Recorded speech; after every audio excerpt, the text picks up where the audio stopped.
Jusqu'à 9h, Good Morning Business. À 7h20, avec nous Philippe Bazin, il est fondateur de Mon CDI et co-auteur de Un CDI pour tous les salariés. C'est possible. Et comment c'est possible? Avec votre mécanisme, vous avez mis en place un dispositif qui existait déjà depuis un certain nombre d'années, le CDI d'employabilité, et vous appelez à le généraliser. Oui, déjà bonjour et merci de m'accueillir. Donc effectivement, c'est une expérimentation et l'intérêt, c'est qu'aujourd'hui, nous pouvons, face à 4,5 millions de travailleurs précaires en France, les études prouvent que 70% de ces personnes travaillent régulièrement dans les mêmes entreprises. Ouais. Donc dès lors, il ne s'agit pas de demander si ça existe, mais c'est de trouver des nouvelles solutions pour répondre naturellement aux besoins d'avoir un CDI normal pour toutes ces personnes. C'est logique parce que bien souvent, la précarité n'est pas choisie, il faut le dire. Et puis la précarité entraîne des difficultés pour trouver un logement. Trouver un logement, effectivement, louer, acheter une voiture et ainsi de suite. Mais cette précarité a aussi un dommage collatéral pour les entreprises, puisqu'en fait, elles ne bénéficient pas des salariés qu'elles sont en droit d'avoir et de demander, c'est-à-dire des personnes qui sont investies dans le temps. Mais quand vous travaillez dans la précarité, évidemment, vous n'êtes pas aussi investi que les autres salariés. C'est normal. Alors, expliquez-nous exactement cette enveloppe de CDI d'employabilité. Ça permet de donner tous les droits d'un travailleur en CDI à une personne qui ensuite est déléguée pour des périodes plus ou moins longues dans une, en l'occurrence, comme on parle de col bleu, en général, dans une industrie. Expliquez-nous, par exemple, vous avez embauché près de 600 CDI employabilité. Qu'est-ce que vous faites avec ces 600 salariés ? Alors, précisément aujourd'hui, 4000 CDI d'employabilité ont déjà été signés depuis la loi fin 2018. En ce qui nous concerne, nous sommes à un peu plus de 1000 CDI d'employabilité. 1000 maintenant ? Ah oui. Oui, mais nous avons effectivement le chiffre que vous citiez, c'est que nous avons presque 600 salariés aujourd'hui en CDI au sein de notre entreprise qui sont mis à disposition auprès de nos clients.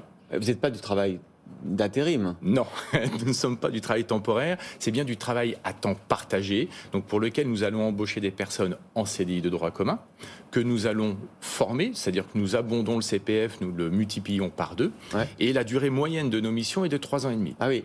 Un exemple d'emploi qu'on peut, comme ça... Oui, très couramment, ce sont les opérateurs en production, les manutentionnaires, les caristes, les conducteurs de ligne, bref, tous ceux qui font le gros des 2,5 millions d'intérimaires ou des 2 millions de CDD en France. Vous parliez de l'enjeu de la formation, ça veut dire que vous investissez dans la formation pour les rapprocher du marché du travail ensuite, et ça veut dire à la clé peut-être un CDI pérenne avec les entreprises dans lesquelles ils ont sans doute travaillé d'ores et déjà ? Alors, une petite précision, notre CDI est pérenne.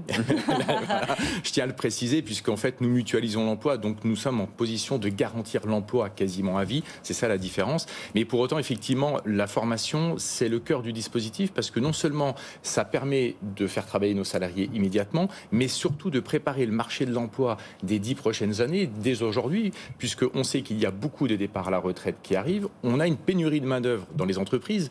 Donc aujourd'hui, nous avons 4 millions de personnes précaires qui travaillent, des chômeurs. Donc ça veut dire que la formation, c'est vraiment la clé pour remettre ces personnes à l'emploi, mais surtout fournir les salariés et les compétences dont les entreprises ont besoin dans les années à venir.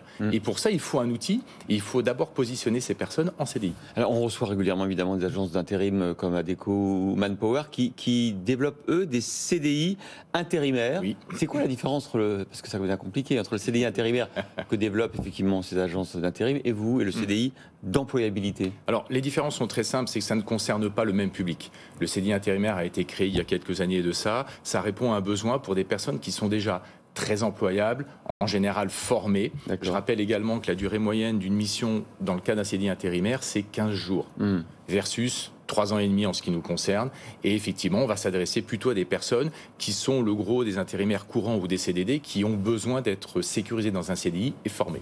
Est-ce que vous voyez une dynamique à l'heure actuelle? Les besoins sont tels pour certains secteurs. J'imagine que là, les entreprises réclament, demandent justement. Oui, alors il y a une très très forte dynamique aujourd'hui autour du CDI d'employabilité, pour une simple et bonne raison, c'est que les entreprises ont besoin d'avoir du personnel en fait comme le leur. Sauf qu'elles n'ont qu'un seul ou deux outils, l'intérim ou le CDD. Donc il leur faut un troisième outil pour avoir du personnel qui soit stabilisé et fiable, formé.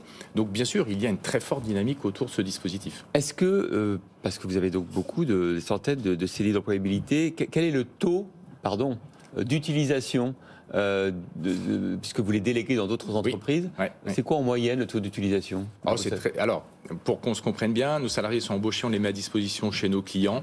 Le taux d'emploi est de 96%. 96%, c'est énorme. Très élevé. Ouais. Si on prend le cas des ESN, en général, le taux d'utilisation est plus bas. Bien sûr. On arrive à avoir ce taux important. Pourquoi? Parce que nos salariés, d'abord, sont polyvalents, ils sont formés. Donc, du coup, c'est pour ça qu'on est en capacité. Vous leur retrouvez facilement une autre mission, si je puis dire. Garantir pas sur 10 missions, mais... Alors, je préfère le terme d'emploi parce que la mission, par définition, est peut-être plus courte. L'emploi, c'est sur plusieurs années. C'est pour ça qu'on développe l'employabilité. Alors, vous avez, on vous le disait, une expérimentation gouvernementale, législative plutôt. Oui. C'est l'an prochain, en 2023, que ça devrait être généralisé à tout le monde. Est-ce que ce sera forcément des entreprises comme les vôtres?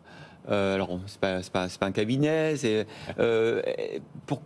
qui devront embaucher ces cols bleus pour ensuite les déléguer à d'autres entreprises. Oui, alors ce qui est très intéressant, c'est que nous avons été les précurseurs évidemment, mais surtout aujourd'hui 7 sur les 12 plus grosses entreprises de travail temporaire en France utilisent déjà le CDI d'employabilité. Ah oui, aussi. Donc c'est très bien, ça prouve que nous avions raison. Maintenant, ce dispositif va être généralisé, je n'ai pas de doute là-dessus, puisque c'est sous le premier mandat du président Emmanuel Macron que ça avait été voté. Le dispositif a fait ses preuves.